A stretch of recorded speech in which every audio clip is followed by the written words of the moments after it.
DadMan and I both watched a horror film called The Last Shift. I rewatched it actually fairly recently.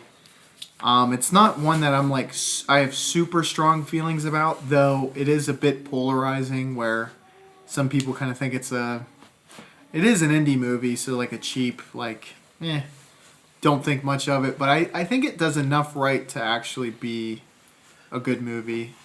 You mentioned it to me, and I'm thinking if you're watching it, I'm going to watch it because I like horror, and if you thought enough of it.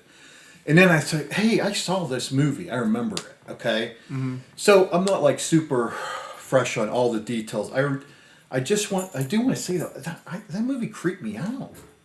Yeah. It creeped me out. And they did some cool stuff. And I did watch like the first 10 minutes or whatever. Like, it sets the tone really well at the beginning. And she goes into, the precinct. Mm-hmm. And then, like, whomever that guy is, if he's a sergeant. I think so. Okay, the way he, like, changes his emotions. Mm. And, like, she's just so off guard. Yeah. On guard. So, like doesn't know what to think of him. Off balance. Yes, because he's just so, he's screaming at her, and then he's, I'm just kidding around, and then, get in here! It's like you didn't know.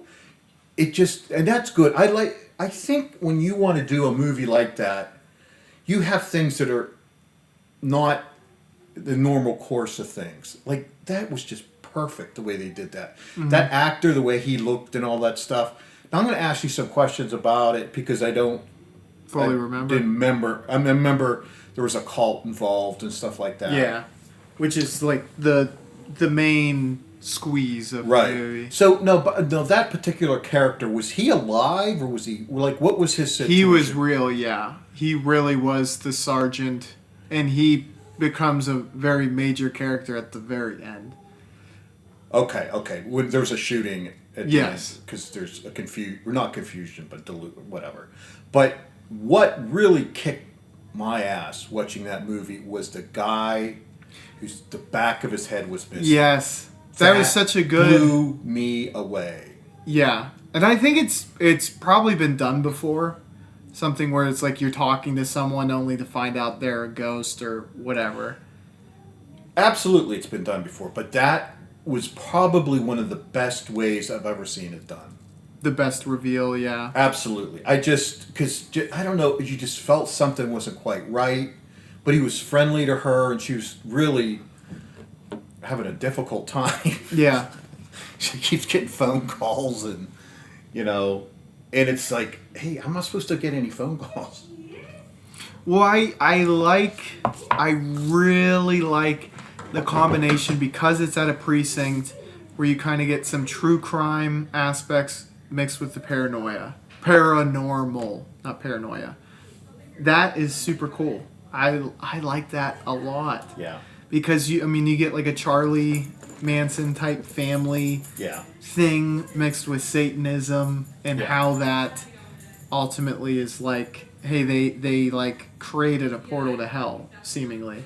Yeah, even like what they used as the precinct building made you feel cold. Clusterfull. Oh yeah, it seemed very austere and what's the word when everything's clean and like minimalistic kind of. It just there's a in healthcare a word.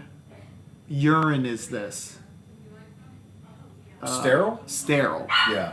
Sorry, I had to go that way. That's the only way I knew to. Well, I mean, actually, I it feels like a sterile environment. It's like not even bacteria wouldn't grow here. Yeah, it's like it just seems like people never worked there, or just unworldly, or just not. And man, I don't even go on about that particular character, but the way they did that really, it set the tone really well, because something's not right. And the way he acted was just eerie or whatever. I don't know. Oh, the sergeant, not the friend. Yeah, that other scene you mentioned, it is so great because they Screenwriters are good at doing this, and you don't realize it. Well, because sometimes you have a movie where you're like, I didn't really like those characters, but when they're really trying, especially in like a short period of time, to get you to like someone, they're good at it. Yeah. It's like movies that you'll actually watch. That is. Yeah. So you like this guy like immediately? He's like, Yes. I worked with your dad, and he was a great guy, and like, you immediately like him. And just as, you fully establish that relationship, to just pull the rug out Yes. is such a brutal technique, but so effective. Yeah, because everything was just terrible for this girl on his first day assignment.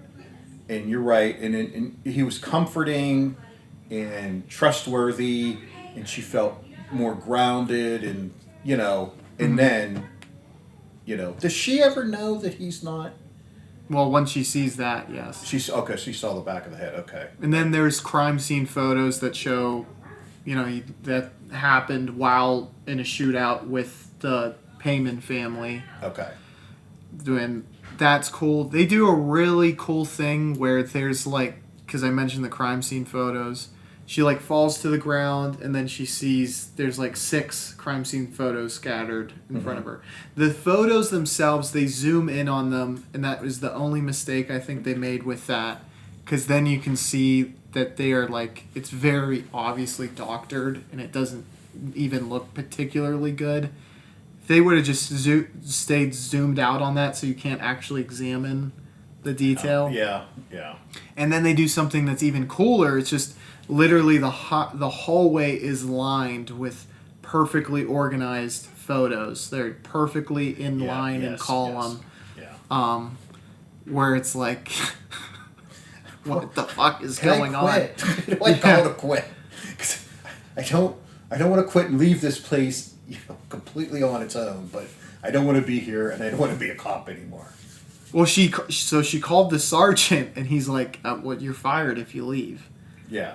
And then she starts having discussions with her dead father. And he's like, you have to stay, and you have to avenge me.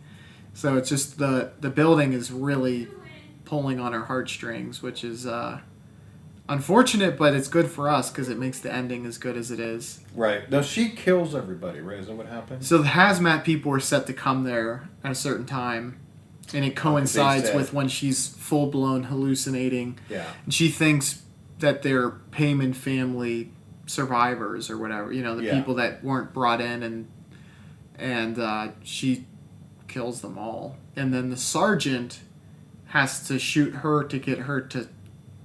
Well, he didn't need to shoot her because everyone was already dead.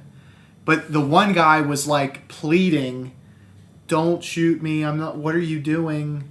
And she's talking nonsense to him because she's hearing other stuff. Yeah. She pops him in the head, and the sergeant has to shoot her in the chest, which seems to be a fatal wound because then she is accosted by the dead Payman family members.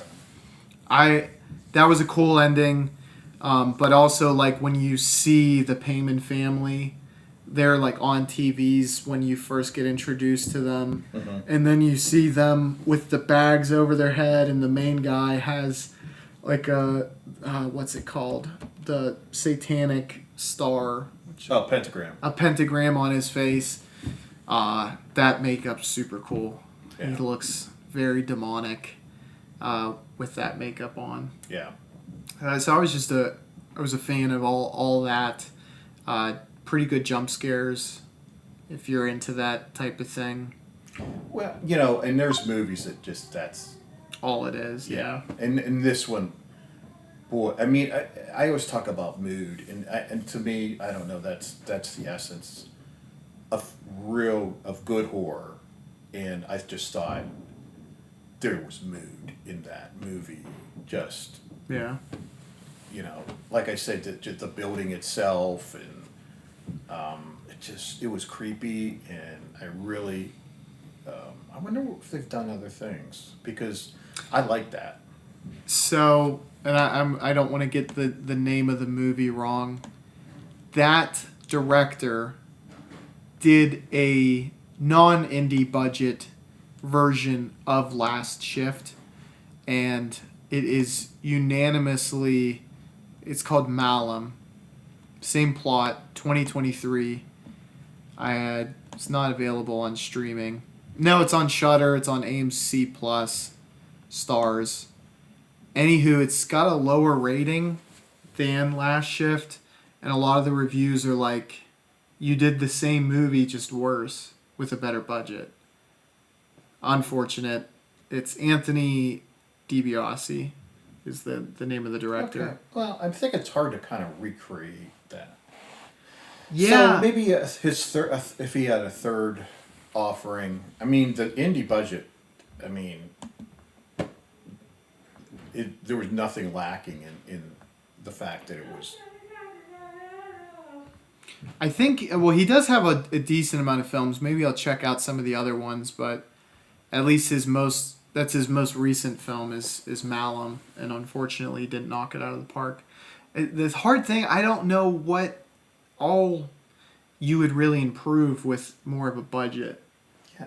Yeah, I can't think of anything, to be honest. I mean, there was no, like, crappy special effects or... Yeah. You know, I just... if you wanted to lean more into gore, but even then you have to have you want to have a good team. But you don't need, like, a shit ton of money to do that. Yeah, I mean, you don't even need to do that. I mean, well, gore doesn't just make it better. I mean, there are films that, like, really gory that's a part of, what makes it what it is, like Evil Dead or, Terrifier, yeah. And this one didn't necessarily need it. I mean, it maybe would have made it a little bit better, but not any significant amount. Yeah. Yeah, I guess the one thing I'm with the exception of the Payman guy with the pentagram face. Like, that was well done. But there was a girl, she's the one on the phone, actually, but you see, like, what she's supposed to look like afterwards. Mm-hmm. That could have been done, the makeup could have been done better. Okay. Yeah. Didn't look great. And then, like, the photos that I complained about. But that's such small potatoes. Yeah. That it's like, who gives a hoot? Right. I love when gore's done well, but it wasn't done well in those specific instances. But it's such a small part of the film. Yeah. That, like, to me, that movie is just a really good example of a movie that does the things it does right shine much brighter than the things that maybe didn't go perfectly. Right. Yeah. So, I mean, I gave it a 3 out of 5, which is good. I just think, like, it maximizes, it executes well. Yeah, I'd give it a 3.5. I liked it. I mean, I like horror movies. I think I'm very discerning when it comes to... I'd name 125 if you like them so much. 125 horror movies? Yeah, you have 10 seconds. I don't... I'm pretty discerning because... God, there's a lot of zombie movies and end-of-the-world movies now. Jeez, oh man. I go through, like, looking for a movie on Netflix specifically and or Prime, and I'm like, how many of these are you going to make? Yeah. It's just like an easy source material. Yeah. It has instant allure without having to use an IP, too. Or really having a good story. Yeah. I mean, it's like, well, people like zombies, let's make a zombie movie. I mean, that's really what it is. Half the plot's done for you once you decide you're doing a zombie movie. Yeah, but, they're not good, though. Yeah, unless they are. I mean, they're serviceable, so maybe they're just like, hey, look, we're not going to win an Oscar, but, we'll make money, so let's do it. True. Yeah, I mean, they're not good unless they are. There's probably 100 that are shit for every one that... But that's movies in general. Yeah. I would recommend Last Shift, though. Yeah, I think you should watch it. I mean, I think the fact we covered it, although we cover stuff we don't minutes. Give it 20 minutes. Well, it's a short movie. If you're not feeling it, it's a short movie. Yeah. Like, the first 20 minutes, there's not a ton that happens. No, but if you're at not least feeling like the creep factor, then you're not going to like it. yeah, I would wait to see, to when they introduce you actually see that cult family. That's when I was like, well, I'd already watched it, so I knew about them. Yeah. But that's when I think things turn up in a big way. Yeah. I mean, it's a rise of, scare. Epic Like proportions, Yeah. So you gave it a 3.5, I gave it a 3. Also, I guess just while we're here, my foreign movie of the week, and then I hope you have a series, otherwise this whole video just goes down the shitter. A series to recommend to the people. My foreign recommendation is Heart of Glass. That is a Werner Herzog movie. It's filmed in a Bavarian village in which Herzog hypnotizes the majority of the cast before they are filmed and performed. It's a little bit opaque in its storytelling. It's a little hard to understand, but it is still good something nonetheless. happened, and my series. This is more of a comment. White Lotus. I'm going to tell you. Okay. I'm glad you had it. I didn't know if you had a series or not. That was a real I think there's gamble. 3 seasons, but I will say the first season actually I thought was pretty funny. There were funny moments for sure. The second season, I don't know what happened. Super good. No, it's awful. I don't know. I mean, it's like True Detective. Oh. Where, you have the original one, which was, like, in my opinion, a masterpiece. Yeah. And then the second one, it's like, what is going on? This second, I gotta, I will make it to season 3. Season 2 is just bizarre. I mean, how deep into it are you? I mean, we're almost done with season 2. Oh shit! Okay. I was wondering if maybe it just started weird.